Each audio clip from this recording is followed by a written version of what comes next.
Hello, xin chào các bạn đã quay trở lại với review 5 phút. Mở đầu tập 240 Đấu La Đại Lục là hình ảnh Kim Ngạc Đấu La đang trong trạng thái vô cùng tức giận, bị Đường Hạo đập cho như người. Lúc này, ông cũng không còn khả năng để có thể tiếp tục chiến đấu. Ấy vậy mà, Thiên Quân Đấu La ở bên đã nhanh bị chất vấn. Chẳng lẽ cứ để hắn đi sao? Khiến cho máu nóng trong người Kim Ngạc lại sôi trào. Lão quay qua trừng mắt với Thiên Quân cả giận nói: "Ngươi có bản lãnh thì đuổi theo đi, ngươi cũng không nhìn ra lúc này là lúc nào à? Sa Lăng Quan đã trở thành như vậy. Các ngươi lập tức đi triệu tập tất cả tướng lĩnh chỉ huy bên trong thành, ngay cả Thiên Sứ quân đoàn, Thánh Long quân đoàn cũng không được nghỉ ngơi." Tất cả lập tức lên thành thủ hộ, phòng ngừa Thiên Đấu Đế quốc lần nữa phát động công kích. Sa Lăng Quan bị tàn phá như thế này, có thể an toàn thủ thành ở đây đã không tồi rồi. Cũng trong lúc này, ở một hướng khác, Đường Khiếu một mình cân 3 tên cung phụng của Vũ Hồn Điện vẫn đang chiến đấu quyết liệt.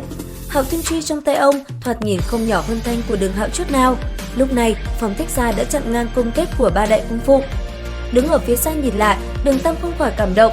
Hôm nay cũng may có cha và đại bá kịp thời ứng cứu, nếu không tình thế lúc này e rằng không được tốt như bây giờ. Mặc dù hắn biết Đường Khiếu không lâu đã đột phá 97 cấp, thế nhưng hiện tại ở trên không trung một mình ông cân 3 tên cung phụng vậy mà không hề yếu thế. Chống lại sự phản kích của 3 người kia, Hạo Thiên Truy như được bao quanh bởi những tia điện. Mỗi một đòn được đánh tới ở trên tay Đường Khiếu, thanh truy kia đều mạnh mẽ đáp trả lại.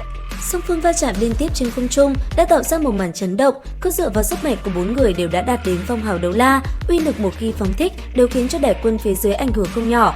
Cố khí thế cuồng phách khiến cho Đường Khiếu lúc này như quả làm một với cây Hạo Thiên Truy vậy.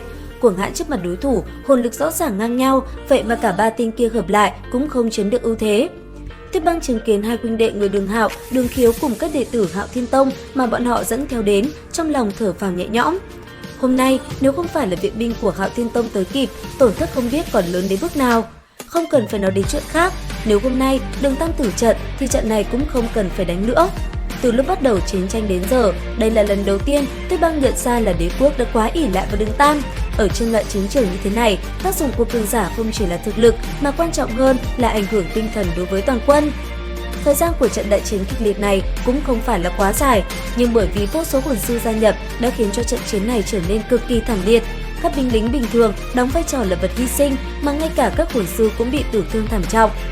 Đường Tam cùng phụ thân trở lại chỗ đại quân Thiên Đấu Đế quốc, không khỏi quay đầu nhìn lại, toàn là một biển máu. Một trận này, song phương cùng bị thương vong thảm trọng, nhất là tại bên trong và bên ngoài cửa thành Sa Lăng Quan, thi thể chất đống như núi. Nếu tính chuẩn thì con số thương vong của cả hai bên phải vượt qua 20 vạn.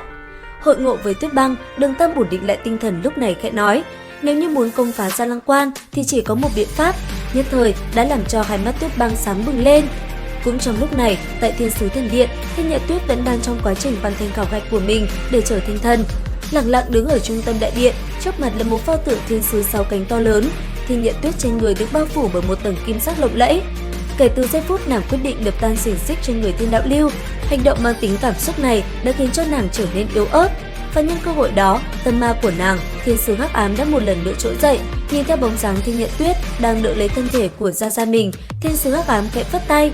Lúc này, Thiên Nhật Tuyết đã ở trong ảo cảnh của nàng ta, xung quanh nàng rất nhiều người vây quanh, mà ngay lúc này thân thể trở nên yếu ớt khiến nàng chỉ có thể chống đỡ bởi Thiên Sứ Thanh Kiếm.